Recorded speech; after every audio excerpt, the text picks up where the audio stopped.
miệng rồi.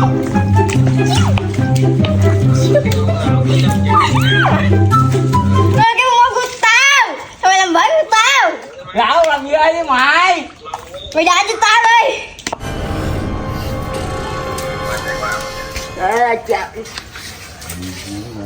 Trời trời, mấy ông binh này làm gì trời? Chưa nắng không cho ai ngủ gì á. Nhưng mà cái món đó là của tao. Hai đứa bay đi nhưng tao ngủ không? Đi ra cho bác chơi.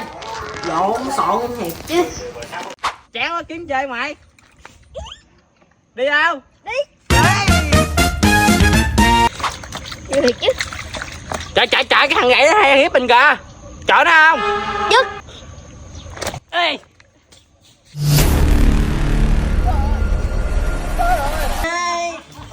Cái gì vậy trời, cái gì vậy trời? What?